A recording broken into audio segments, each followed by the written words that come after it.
Yeah, welcome back, everybody, to a brand new episode. All gas, no trash. Or, as it's known on the streets, all glizzy, no tizzy.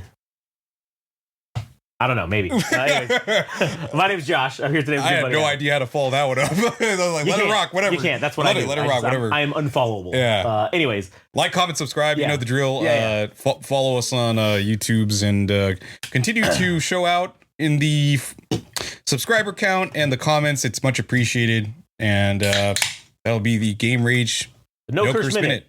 So, yeah, thank you kindly for doing those things. We appreciate it. Yep. I guess we're cracking a cold one. We are cracking a cold one because we're about to listen to an entire album that's 49 minutes long by RIO KOSTA named Unicorn. Right. So I guess an introduction to the band. RIO KOSTA is the musical stylings of Mike Del Rio and Costa Gallinopoulos.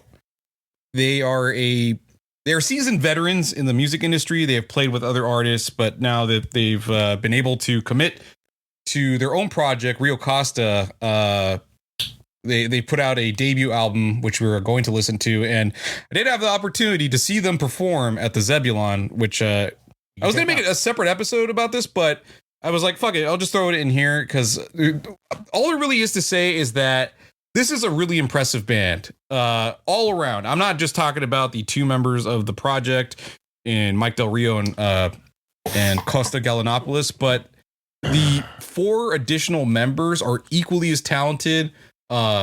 This is like the best performing band, and I'll make a distinction between the two. But when we're talking about like Jelly Haha being a solo performing artist and a recording artist, yeah. RIO KOSTA is like the act to see as far as bands go because they fucking tore that shit up. They sold it out.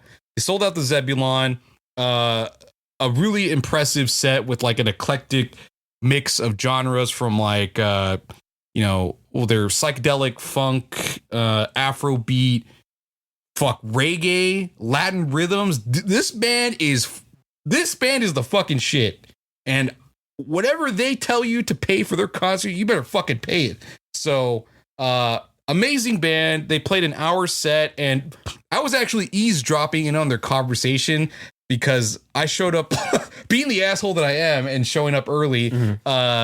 I was out in the patio area, and then the band members were hanging out after they had done the, what do they call that when you do the rehearsal? Like the sound check? The sound check, right? So they do the sound check. And I was just kind of like eavesdropping, and dude, their setup is fucking massive. Like they have a keyboard player, two lead guitars, two guitars,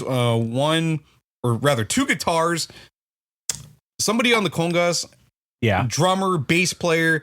But they were talking about how it took them, I think, like 2.5 hours just to set up their shit. And that was before like them doing sound checks. So just the amount of work that goes into the live performance for them, it shows out in the product itself and how musically talented they are. I don't know what other word to use because my vocabulary sucks, but I can't say enough good things about this project. So now that I have the opportunity to listen to the album at length in its recorded format, we're going to go ahead and do so. So without further jibber jabbering as far as words go, we will get to the first track. That first track is called Mountaintop. So fire up your machines. Yeah. Fire up your Google machines. Your meta quests, and man, I wonder if listening to this on a meta quest would be fucking cool. They should create a whole psychedelic experience, dude. You know what? We may have to send them an email because I think we can make that happen. Yeah. Anyways, all right, fire it up. Here we go. RIO KOSTA, Unicorn, and go for the first track, Mountaintop. Here we go. All right, that was the first track, Mountaintop, by RIO KOSTA. Okay, I think I might let you go first because I'm about to weave a fucking tale here. Oh, here we go. So I'll let you go first. Dude, this is such a bold fucking declaration of an intro. It is awesome. Like you have the syncopation of like the congas and the drums, and then you have like the man. you just never like I didn't even from the 4 songs that we've heard, they've never dropped. I don't think they've ever dropped violins. No, yeah, I don't think so either. But hearing it on this track is fucking awesome. And they opened it with it like they're like, wee! Dude, oh man, like better be careful, man, because Travis Scott might get all over the shit for sampling. He's gonna sample the shit out of this. It's too fucking good. And then I don't know if I remember hearing this in their set, but at some point, like in the bridge of the song, there's a portion where like the voice is modulated with the vocoder, which is like kind of makes it sound like Daft Punk-ish, you know, like a robot voice. But yeah. I didn't even know that was in there.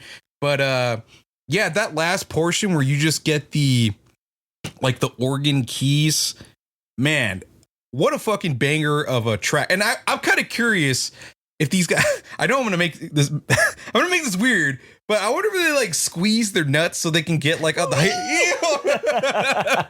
to get those high notes, like the falsettos, man. Fuck, hey, this was a excellent opening track. So I'm gonna let Josh take over so he can go on his I really don't know what he's gonna say. All right. Oh wait, okay. So one thing I want to say is I don't know what the lyrics actually mean in grand scheme, because they feel like, and maybe this was an intentional choice, but they feel generic enough that it could be about being in a better state of like literal existence, like a better state of being, right?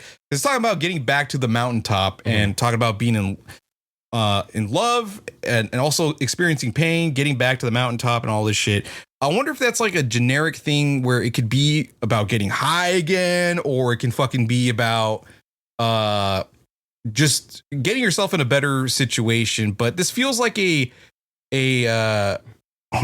hero, what is it called? The hero's journey? Yeah. Like the Buildings Roman type of thing. But I don't know. I thought it was really cool. Maybe this is like a fall from grace situation, and they're trying to get back to a better place as they note in the song. But what do you got?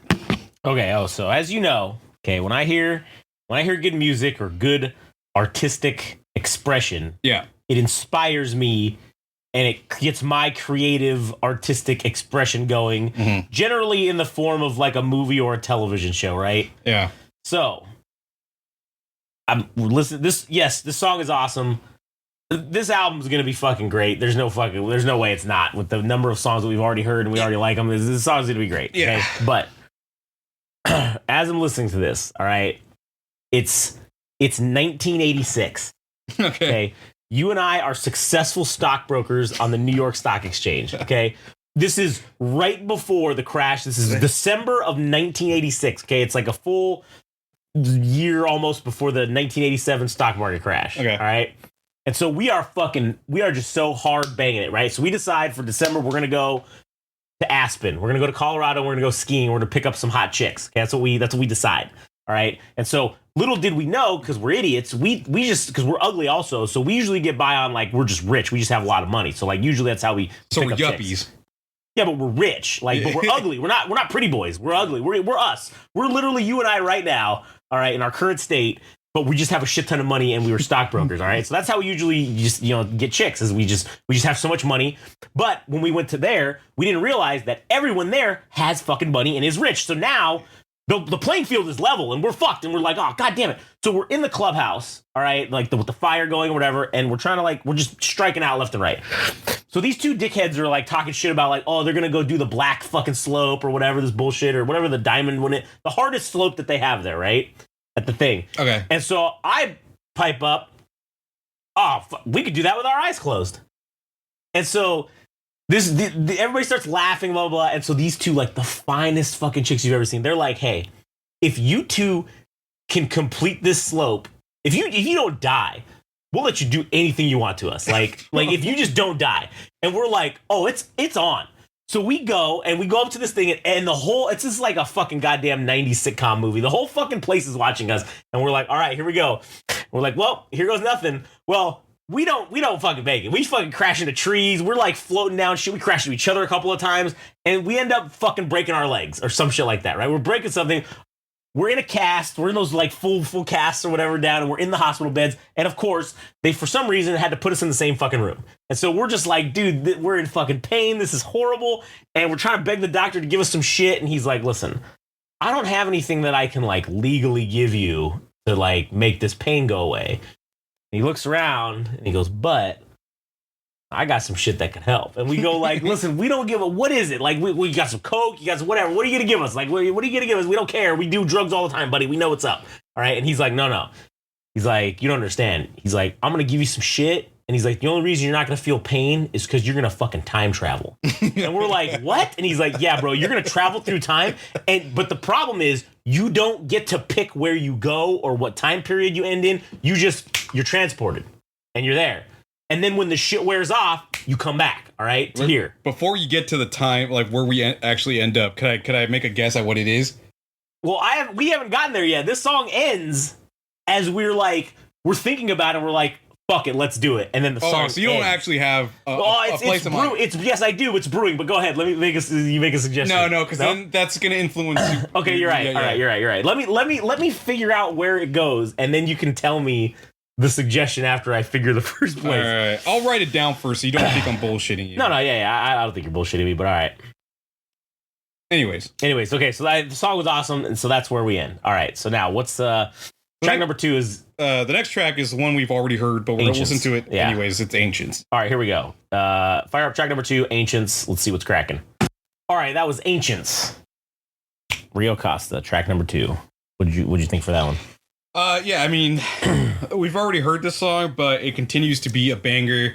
The real strong points of the song, I think, are I think it's just RIO KOSTA's general ability to make really catchy beats, great hooks, and that bass line, man, that is like the anchor point of the song. It's groovy. It's, I mean, talk about fucking jams that just get stuck in your head. Like, dude, there are numerous times throughout the day where I got that earworm where I keep saying, and a past life, context whatsoever, but great track.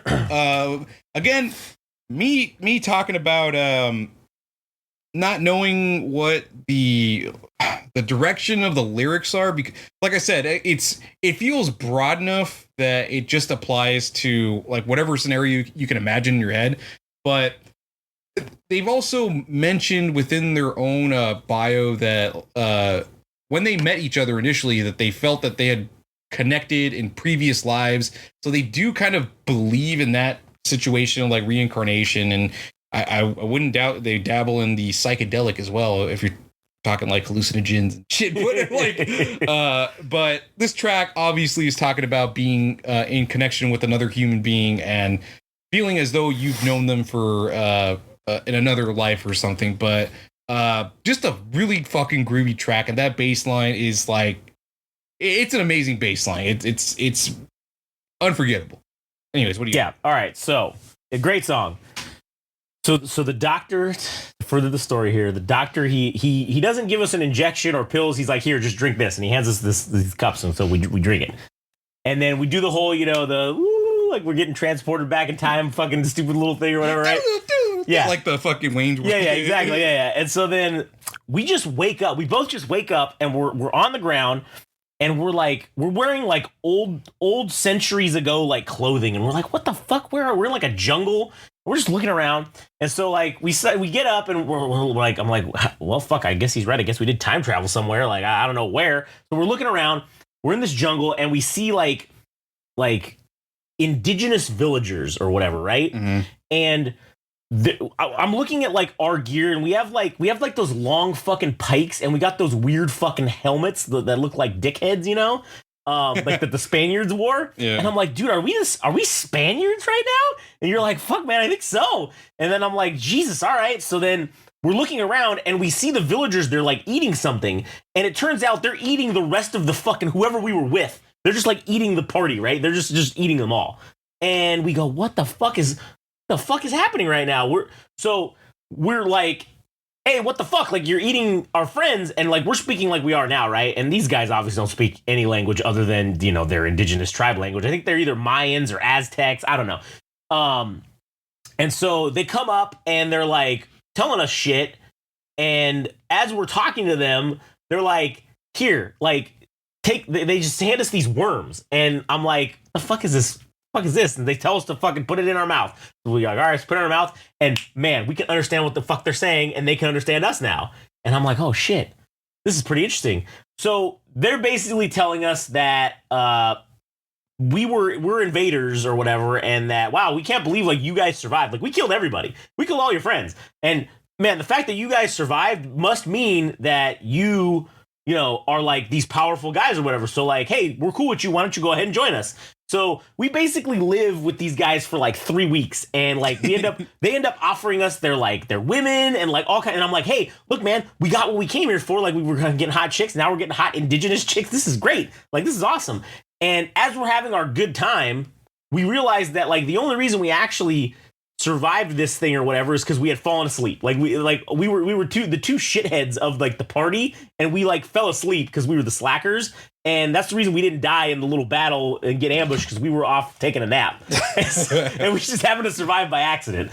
And so anyways, so as we're having this good time, we just get like sucked right back into the hospital, and we're just like, oh fuck, where's Kalukaleka, or what the fuck? Like, and then the doctor is sitting in the corner of a chair, and he just has his hand like on his crotch. He just has his hand on his crotch, and he's looking at us.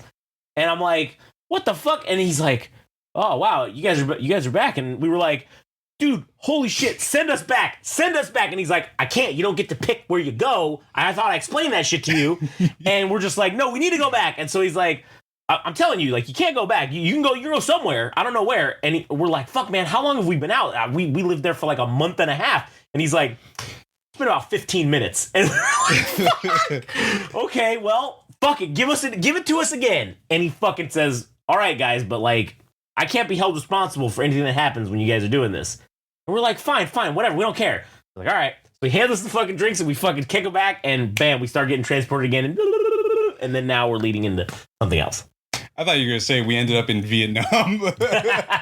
Vietnam? Yeah, because the song I think I did have a Vietnam. Like, I did a war crimes one before where, like, we were in Vietnam, we were killing villagers or some shit. Yeah. Oh, man. Anyways. The only reason I was thinking is that, speaking of that, was because in this track, in the very beginning, there's, like, this Southeast Asian, like, chime.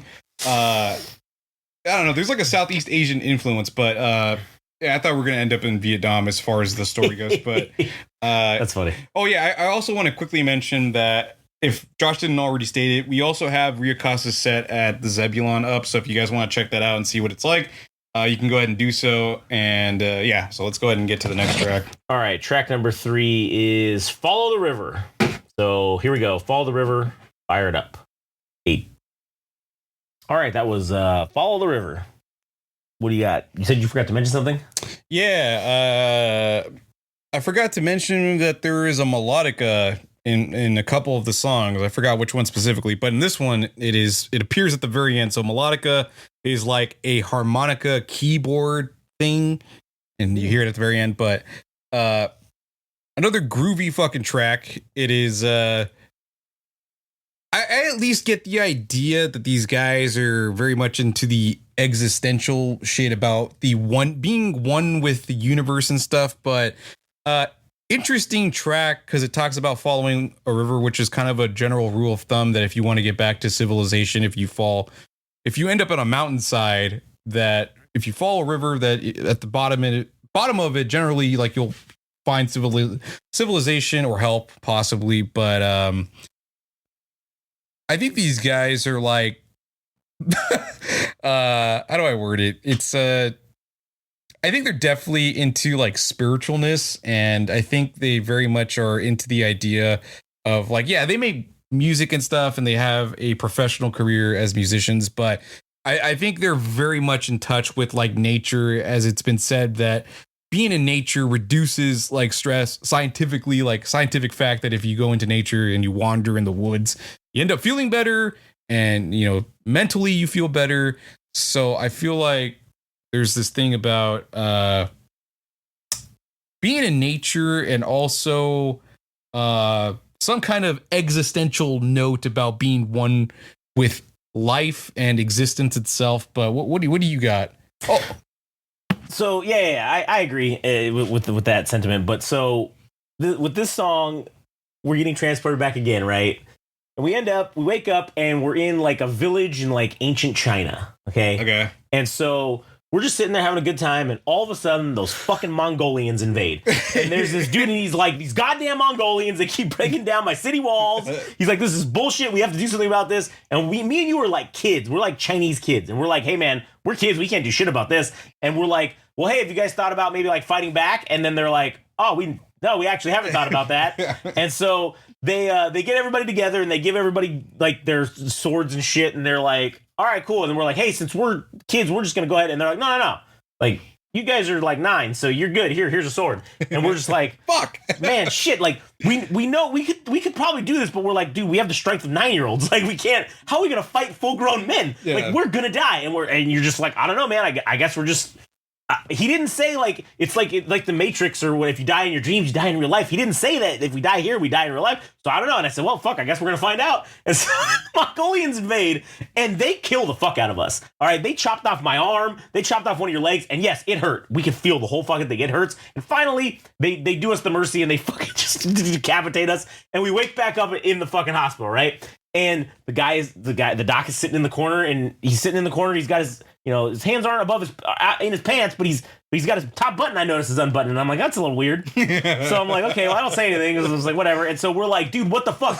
That was fucked up like that. And he's like, listen, I told you guys, I can't control where you go or what happens. And he's like, I was like, well, they killed us. And he's like, yeah, okay. He's like, that makes sense. He's like, where'd you guys go? And so we tell him, and he's like, oh yeah, okay, that makes a lot of sense. So he's writing some shit down, and we're like, yeah, all right, well, fuck, dude, like, that hurt, and now we hurt even more in real life. And he's like, oh, yeah, you'll feel the pain. He's like, for sure. And he's like, obviously, he's like, I guess, we asked him, like, hey, well, if we die, like, is that going to affect us at all? And he's like, I fucking have no idea. He's like, obviously, you came back, so I guess you're good.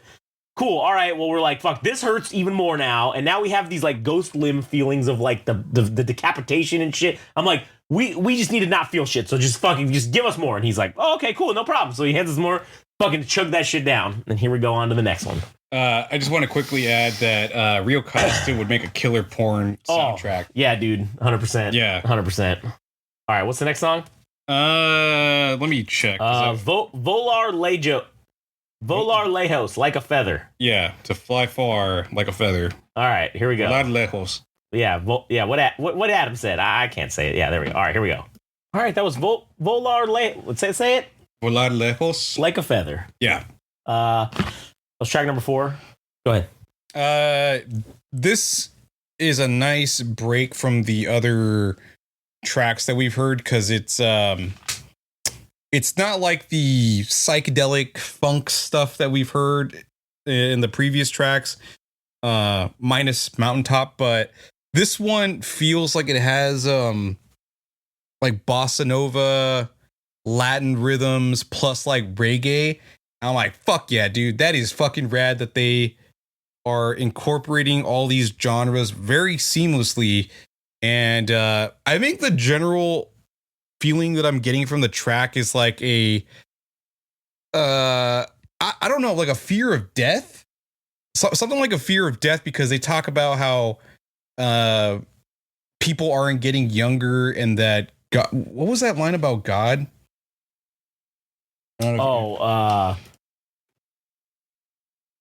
There was a part about where it's something about God, if I'm not mistaken. It's a phase, I hope, and God can let us go. Like, like as if he's saying that, at some point we're going to be released from our corporal forms, and we're going to fly like a feather or whatever.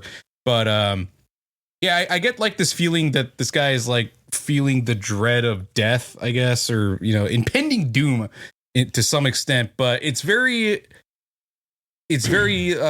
free flowing, and I think there's like a hint of hope or optimism, like, oh yeah, we're gonna end up back in the great cosmic fucking flow of existence eventually after we die or whatever. But I really like this track, again, for the diversity in genres, from like the bossa nova Latin rhythms to the reggae. Like that is such a cool seamless transition that they did on this track. And obviously, like, all the instruments and all the instrumentation and arrangements of the track, like from the congas and the vocals and everything. It just fucking spectacular music, dude.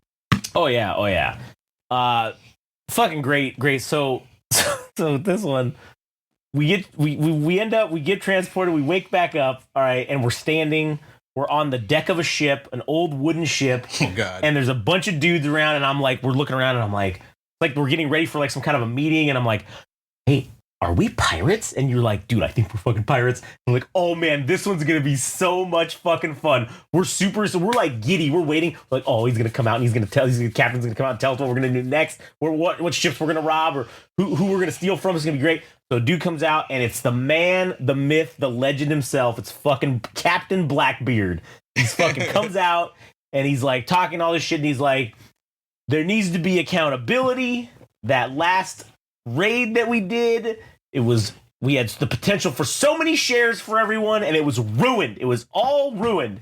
And we're just like, yeah, it was ruined. And people are like looking at us weird, and he's like, and it was those two fuckers right there that screwed it up for us. And I'm like, we look behind us, we're like, yeah, oh shit, they're talking about us, aren't they? And then we're like, yeah, and he's like, so for that, accountability must be had, gentlemen. And so then these guys grab us, and we're like, God, what do you mean? What do we do? And so then they're just like saying, no, you guys fucked it all up, and that's it. You just no choice walking the plank. Fuck. And so we're like, God damn it.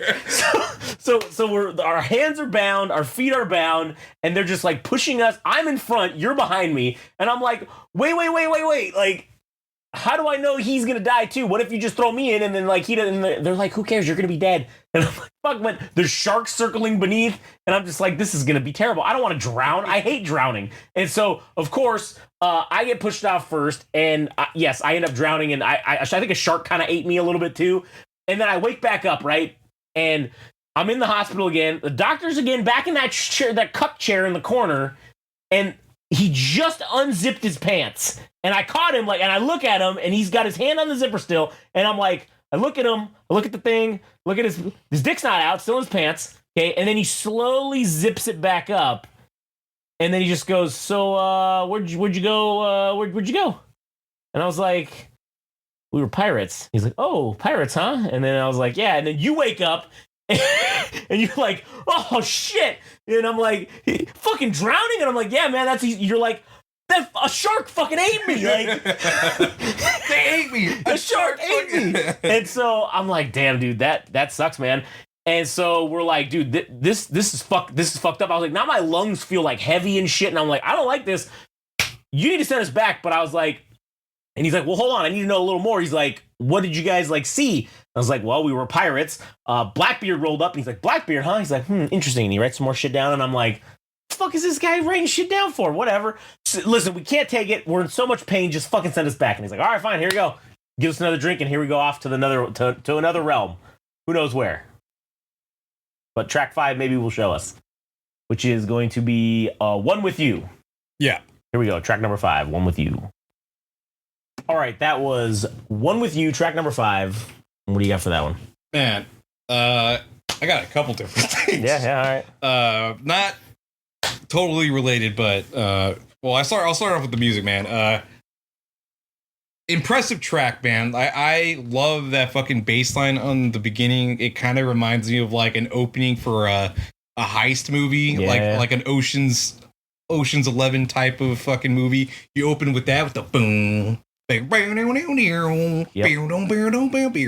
As far as the lyrics go, man, they really are pushing, well, not only like imagery of like nature and seasons and water and the sun and all this shit, but they're really pushing this agenda of like oneness, and it's starting to scare me because it's getting on that level of like Evangelion where like Gendo Ikari is preaching about how like he wants the world to be one, and then everybody eventually turns into this pool of like, I forgot what it's like LCL fluid, I think. It's like the primordial soup of humanity. Mm-hmm. And I feel like that's what RIO KOSTA is like pushing for, is like oneness on Earth. Like, we don't have to wait for fucking heaven. We can achieve world peace if we're all primordial goop. Yeah, true. But I mean, that's just me being comical. But as far as like the song goes, I think they definitely are of the mean this in a negative connotation, but this is generally like what I would expect from people from like the 60s, like a hippie generation. Oh, yeah. Of like world peace and but peace and love, man. Yeah, but anyways, what do you? Yeah, this was a very enjoyable track. Wait, I forgot a few other things to mention. Okay, there was a part I think in the bridge of the song where it's just the piano, and the very last like 30 seconds or so, they just have a full on like conga solo, and then there's like a very light hint of violins being played or strings in the background. I'm like, fuck yeah, that's an excellent way to end the song. These guys fucking kick ass, dude. But anyways, what do you got? So for this iteration of time travel back, we have returned to Monkey. We have traveled so far back in time that we are now unevolved apes. All right, we are literally chimpanzees, and we're like, oh man, chimpanzees, like we're just in the jungle, we're just chilling, we're throwing shit at each other, we're just fucking around.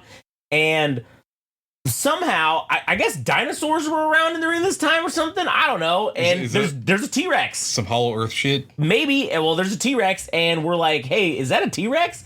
And all of a sudden, just comes from behind, you just get eaten by another T-Rex. And then I turn around and I'm like, oh, there's a third T-Rex, and we just get eaten. And we go back into the fucking room, and back into the room, doctor back in the cuck chair again, hand fully down his pants this time. And then immediately, like as soon as he notices we're coming back and we kind of catch it, he pulls back. Oh, so what happened this time, fellas? And we were like, nope, got eaten by a T-Rex. And he's like, eaten by a fucking T-Rex? He's like, well, humans weren't around when T-Rexes were around. And we're like, yeah, well, we were monkey. We returned to monkey, and we were chimpanzees or some kind of great ape. And he's like, really? And so starts writing down his fucking notepad again, some more shit. And we're like, okay. And we're like, nope, whole body hurts this time. I feel the teeth marks inside me. I feel like I'm being swallowed or digested right now. Get us the fuck out of here. Okay, cool. Here you guys go. Floop. Back onto the fucking time travel train we go. And here we go on the RIO KOSTA Unicorn train for track number 6, which is Unicorn. Here we go. Going in. All right, that was Unicorn. What'd you think about that track? You know, compared to the previous time where we listened to it and I wasn't all that hot on it, and hearing it in the album, like it's kind of changed my opinion about it. And I think I appreciate it like way more now. I think the reason I like it so much now is because I like the way the song's structured. There's like 3 portions, or how I surmise that there's 3 portions. There's the initial portion with like the melody of the piano, the bing, bing, bing, bing. And then obviously the vocals are layered on top of it. But then the second third is like where the other percussive instruments are incorporated. And then the last third, it really just explodes with like multiple instruments and the organ sound. And like, man, it's just fucking awesome. But this song is about cellular mitosis. No, I'm just kidding. but it is talking about division and like and how maybe a relationship can sour, and that maybe you're trying to reclaim that relationship. And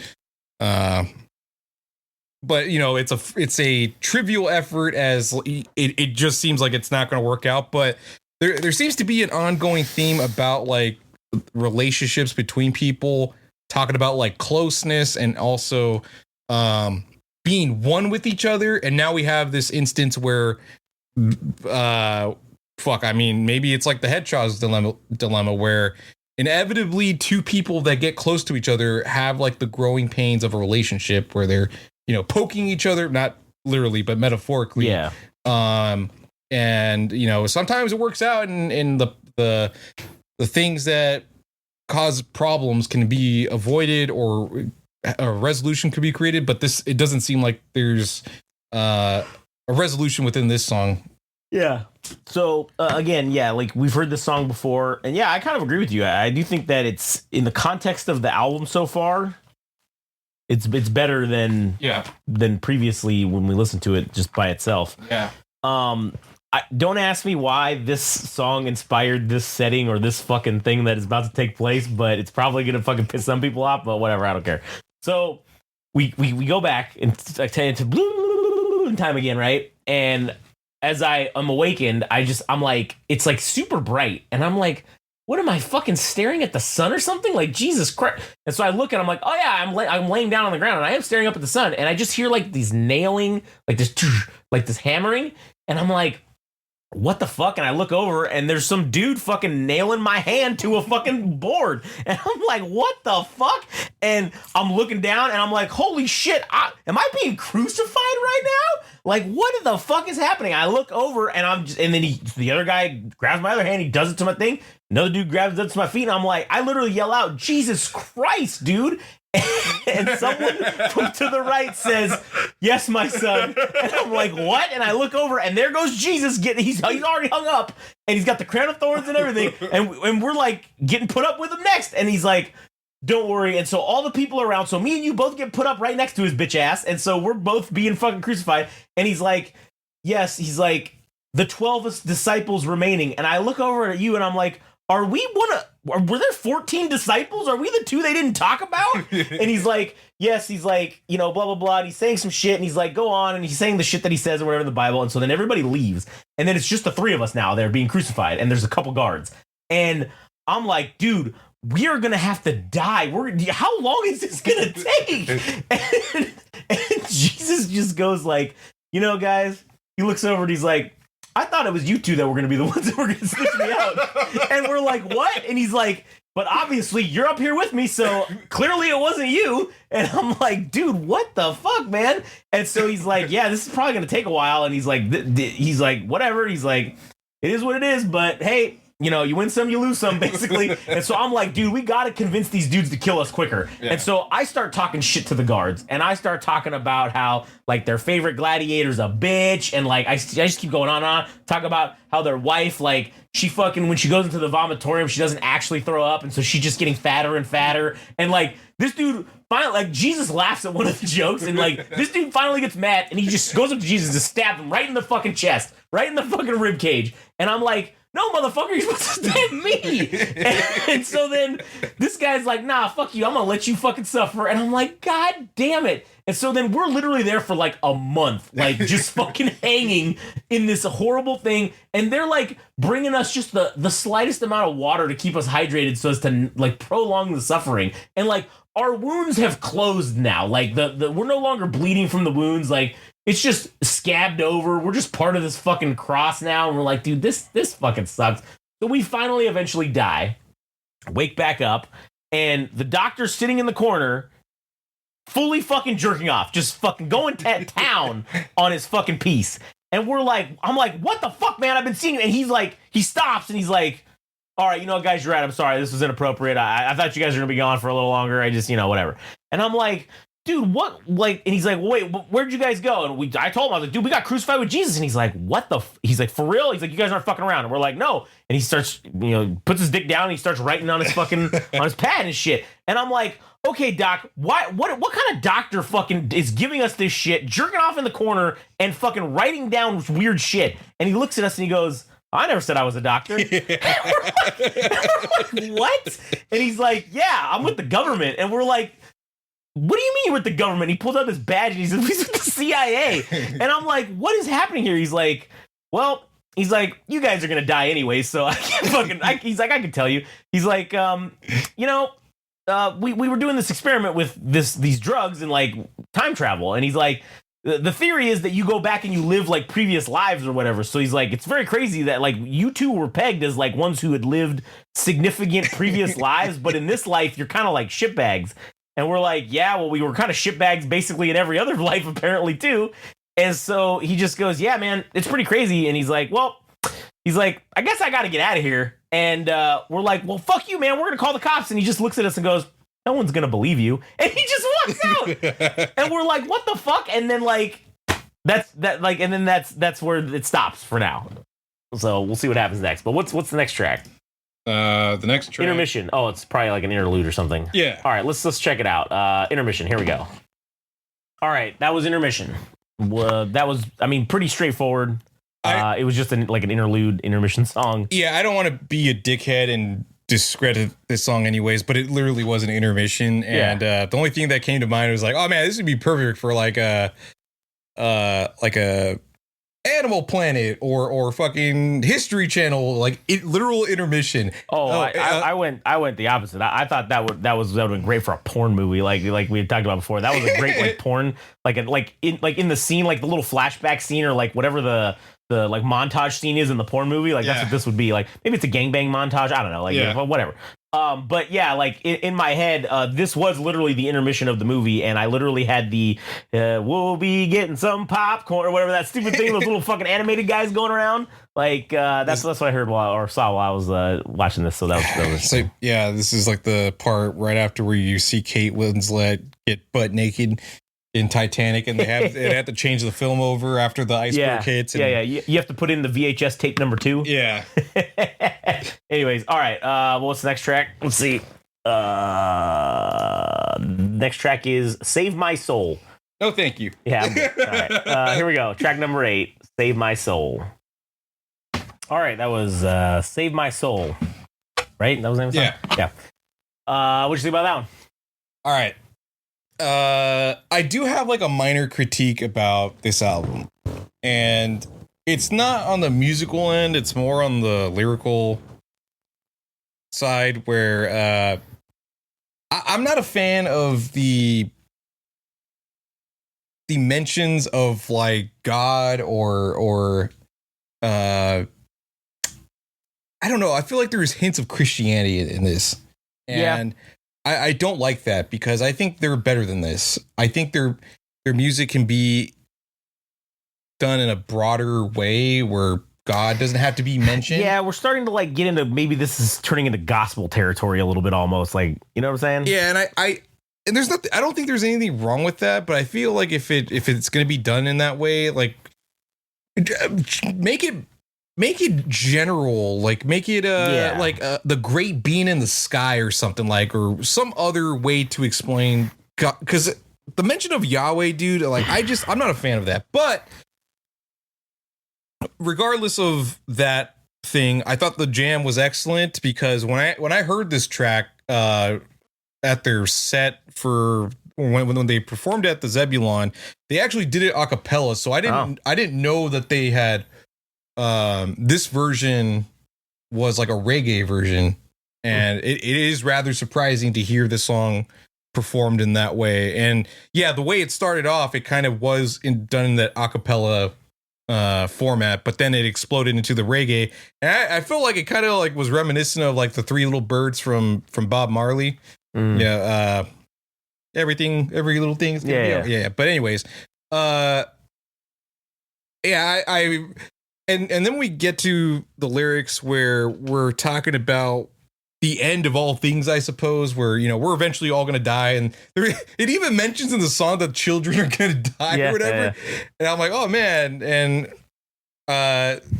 so, yeah, there's definitely this ongoing thread about like the fear of death, and maybe just even being at peace with like that idea. And also the song itself talking about like saving your own soul, how we live too fast, and like we pine over the things that we can't have, and like we can never get enough of life, and we need to have our souls saved for whatever fucking reason. But I thought it was an excellent track, minus the fact that I don't like the minute ideas or even agenda being pushed about like God.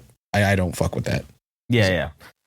So at this juncture, all right, this takes a strange turn, because this is like when your dad records over like one of your VHS tapes like halfway through because he doesn't know how to operate it really. And so like right now, this it went to that thing, and then it cuts out into some, like he was trying to record like porn on this or something, like a second half of like a porn movie, or like it's like those late night HBO movies. Yeah. And it's one of those cheesy ones where this is like it's like about like they're nuns or whatever, and they're like the priest is like, oh, save my soul. Oh yes, sister, there's only one way that we can save your soul. And it's like that 80s like cheesy fucking softcore porn or whatever. Yeah. On HBO. That's what I got from this fucking song, man. Yeah. And it just derailed the entire previous story in my mind now. I don't know. I can't get this out of my head. I don't know what just happened. That was fucking crazy. Yeah. But anyways, that's what I got. Yeah. track was enjoyable. That was a nice, like, it was very Rasta, kind of like, you know, everything I've been on. Hey man, like I really felt there was going to be a Jamaican guy coming out during this at some point and offering us some sort of ganja or some sort of herb, as they call it, herbalist. Yeah. So, anyways, all right. What's the next track called? Babylon Dead Teeth by Herb. Is that the next track? No. Nah, I wish. That'd be hilarious. So the next track is called. Oh shit. Higher. Here we go. Higher. You heard a brief second of that, but hopefully we don't get sued for that. Yeah, it's too late. They already sued us. Anyways, all right, here comes Higher. Here we go. All right, that was track number 9, Higher. And man, I screwed myself by saying that jokingly about the Creed thing. All I could think of was fucking Scott Stapp singing this fucking song, like in the background. Like he poked his head. Like I was looking at the lyrics on the laptop, and like he poked his head up from behind the laptop, and he was like, "Can you take me?" And then like he goes back down, and then like he pops his head up from the other side, higher to a play, and then like he pops up from the other side, and I'm like, "Get the fuck out of here, Scott Stapp! You're old news, buddy. We're trying to listen to RIO KOSTA here, and you're ruining it, okay?" And then he told me I was an asshole and gave me the finger. And I said, you know what? That's typical of Scott Stapp behavior. Why don't you go ahead and screw another band? Go ahead. Get out of here. Go on, get. Anyways, that's that. The track was enjoyable, but I was too fucking distracted in my own mind to be fucking even say anything. So go ahead. You go ahead. Yeah, this is a track that we've already listened to in the past. It was one of the singles that was released previously. And I mean, I don't really have anything to add, but this was like the most war / Budo Span-esque track that I've heard from RIO KOSTA. Not in a bad way, but rather a as a compliment. And I mean, yeah, we're continuing to get like the existential themes of the album from the duo of Mike Del Rio and Costa Gallinopoulos, moving away from material things and achieving a higher state of being, or possibly maybe just getting away from a toxic relationship and just I guess being comfortable in your loneliness. But yeah, I mean, the lyrics here are pretty limited. There's just like four verses that say, or 4 lines in the verse that say, "Oh, there's a feeling that it's all ending. Up and up, we chase the things that leave us empty. Oh yeah, we'll make it out. Oh dear, we'll make it out in one piece." So again, yeah, like talking about materialism and how those things don't really serve any real function other than maybe making us want more things, which they talked about in the previous track. But yeah, another enjoyable track that we've talked about in previous episodes. But again, I this band just fucks. So that's all I got to add. All right, here we go. Let's go get into track number 10, Endlessly. Here we go. All right, that was track number 10, Endlessly. What'd you think about that? Man, that was like taking a hit of LSD and tripping balls. I know the song's about like love and stuff, but man, all that shit about seeing like a kaleidoscope vision. And when you wave your hand, you see like 5 other hands. We got like motion blur. Mm-hmm, yeah. This track is it's actually pretty contrasting to the previous tracks because the chorus is like the most melancholic one out of all of them, where they're talking about what if tomorrow doesn't bring today, or what was it? What if today doesn't bring tomorrow? Yeah. What if tomorrow doesn't bring today? Yeah, and I was like, fuck, man, that is way different from the previous tracks that have this general like upbeat nature to it. But what I really liked about this track was, again, like the psychedelic guitar, the there was like this upstroke. You could tell like there was like an upstroke on the guitar. I don't know why that's important, but I liked it for whatever reason. Very funky track, kind of on the bittersweet side, but nonetheless super enjoyable. What do you got? You know something, man? All right, that intermission fucking took me straight out of it, dude. I think that was a mistake. That intermission fucked this whole flow up for me. Yeah. And I'm gonna be honest, once the spell was broken, I think I might be going heel turn on RIO KOSTA right here mid match, okay? Because this shit's starting to all kind of blend together and sound the same. And I'm a little bit over it. These songs are a little too fucking long for my liking. They're kind of dragging this shit out. I didn't particularly feel that track was, yes, lyrically it was different from the previous tracks in terms of its upbeat nature, or no longer being upbeat nature. But man, the funky guitar shit is good, but it's all kind of starting to blend together now a little bit. I feel like, in the context of this entire album. Yeah. I feel like it's all starting to sound the same. So, which may not be a bad thing for most people, but for me, it's starting to activate my almonds a little bit. I'm starting to get a little hot about this. And I'm not trying to be a dickhead. I'm just being completely fucking transparent and honest with my feelings right now. And I'm starting to get a little pissed off right about now. So I don't know. Let's see what can happen on the next track. See if this can come out of the fucking whatever it's in, the spiraling that it's now circling the drain. Let's see what happens right now if it can come back out of it. So this will be track number 11, My Dreams. Here we go. Oh, what? That's the wrong button. All right, wait. Yeah, track number 11. Here we go. All right, that was track number 11, My Dreams. What do you think about that one? I like this one for the Krungbin-ness. That's not even a word, but the Krungbin-esque nature of the track. And even the previous one had a similar feel to that, for those of you that enjoy that trio. I also like the accents of like the horn section, kind of gives like a reggae rocksteady sound to it. And then also the there's like the smallest hints of like violin, but yeah, I like that track. I thought it was another banger. I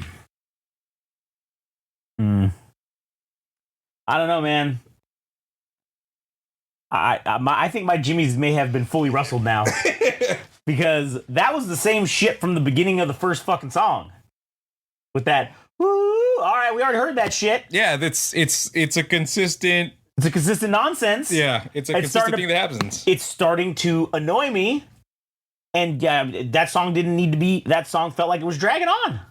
I felt like it was just shit was just dragging on to drag on. And I'm feeling like we're still circling the drain here. It has not fully gone down into the toilet. It's in the toilet. It has not been fully flushed. It is circling the drain. I mean, I was entertained. I was sports entertained for the first half of this album. The second half, though, has started to piss me off. But we've got two songs. Wait, 12, 13. Yeah, there's two songs left. There's two songs left. Let's see what happens. What could I add about this? If I have anything else to add about this track, I'll say it on the next one. All right, here we go. So now here's track number 12, The Wheel. I feel like this one's gonna fucking drag. All right, here we go. The Wheel. Track number 12. Here it is. All right, that was track number 12, The Wheel.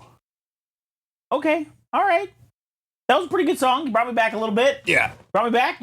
Okay, that was another banger. Yeah. Hey, you brought me back. Still a little iffy on the length. All right, I'm still. Jimmy's are still slightly rustled about that. Okay, I don't know. Maybe I'm just getting towards the end here. I'm getting a Lancy in my pantsy. Getting a little fucking ADHD. I don't know. Maybe I need to take some Ritalin to concentrate better. Who knows? But you brought me back a little bit here. So, all right, what do you got? Yeah, so it seems like whoever the main character within this album is, or maybe it's just RIO KOSTA themselves talking about getting back to a healthy relationship, I suppose, because it seems like halfway into the album that they moved on from somebody else, and now they're bringing somebody else into their life so that they can write out the rest of existence with somebody to make it more peaceful, more enjoyable. And yeah, it's just, I mean, the time old tested and often dead horse beaten lyrics that revolve around love is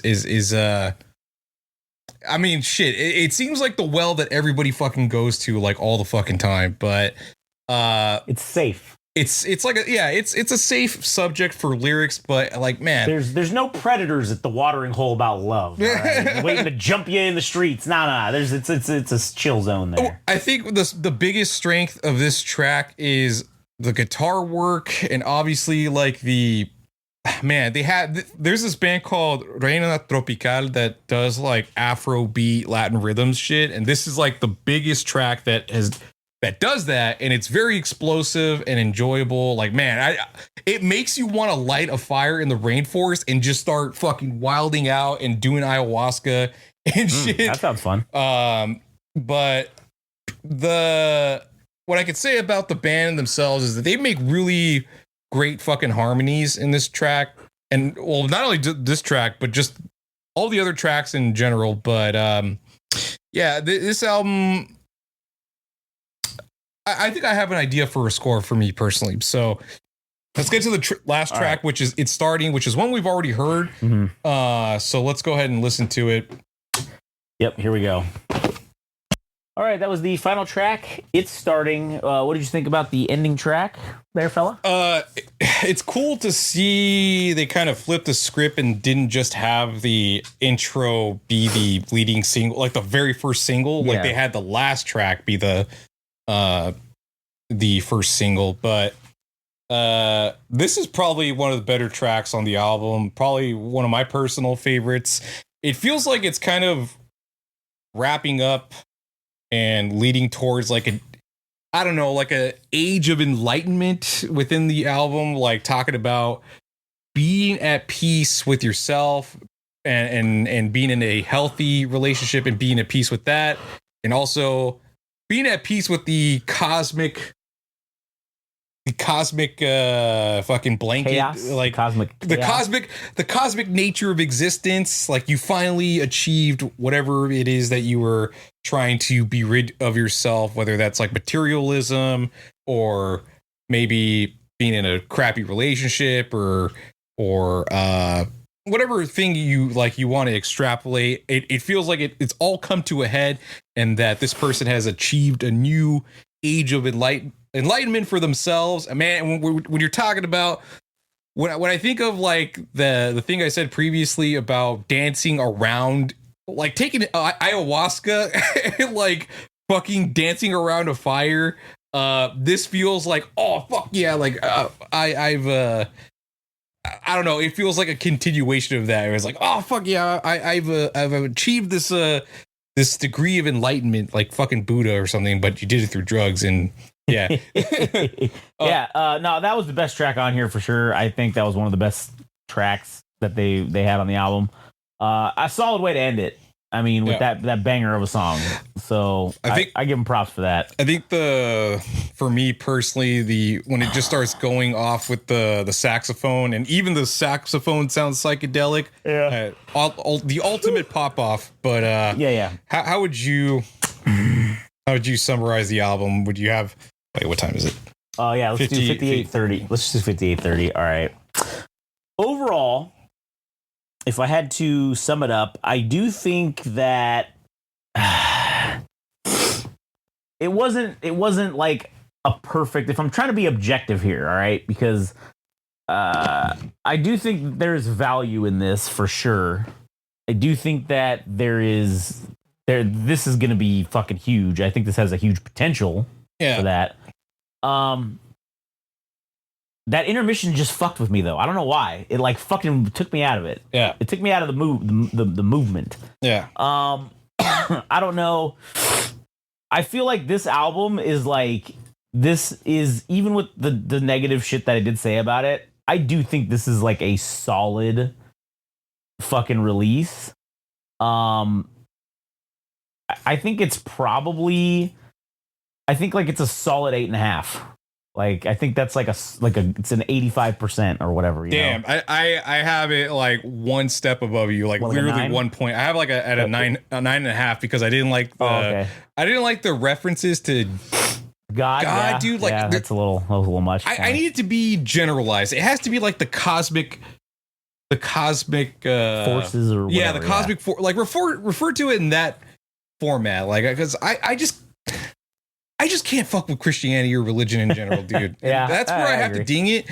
And there is like the slightest bit of redundancy in some of the songs. Like, I will give you that. Like, I think in some tracks it does come across as some of them could potentially blend in together, but there's enough songs that vary in genre and even in tempo that it never really bothers me in any regard. Yeah. But like, it does exist. So that's where like I kind of give it like a half step down. It's not an 11 out of 10. It's not. It's not even a 10 out of 10. Yeah, but it's pretty damn close. It's pretty good. And I would be saying fairly, we split it down the middle and give it a 9. I think that's fair. I think it's fair. Yeah. I think it's a 9. This is a guaranteed 9 album. You should buy it. Yeah. You should listen to it.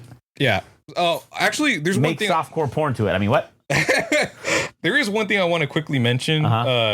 So if you could pull up that page with the Bandcamp thing. Yeah. Okay. I just want to read off like the people that were credited for the last bit. So all songs are written, recorded, produced, and engineered by Mike Del Rio and Costa Gallinopoulos. Recorded at Hotel Cabana and Kingston Gardens in Highland Park, Los Angeles. Additional engineering by Dave Weingarten, Martin Cook, Andy Peter, Nick Lang, and Omar Velasco. And then there's a few other things mentioned about additional instruments that were played in certain songs. The Wheel, co-written by Scott Thomas Robinson. Jacob Peter is lead guitar and bass in Higher and Endlessly. Steve Frieder, saxophone, Mountaintop, and It's Starting. That dude fucking killed it. Renata Zyger, strings and background vocals, My Dreams. Doug Stewart, additional bass, The Wheel. Krista Russo, background vocals, Mountaintop, My Dreams. Chiara Pierso, strings, Mountaintop, Intermission, The Wheel. Aristotle Gallinopoulos, The Whistling in Unicorn. And then Finley and Nolan McVeely, background vocals, My Dreams. Tracks 1 through 12 mixed by Mike Del. Damn, this motherfucker does everything. Track 13 mixed by David Davis. What the fuck? I don't know. Mastered by Heba Kadri, New York City. So those are all the people that are credited in the album. Fucking did a stellar fucking job mixing it from Mike Del Rio's part, and all the people that did the either the vocals or instrumentation for different instruments. Killer job. Fucking amazing album. Not perfect, but as close as you can get. So RIO KOSTA debut album, Unicorn, 9 out of 10. Yep, check it out. And if you didn't like it or you don't like what we have to say, you know what to do. Go fuck yourself in case you didn't know what to do, but now you know.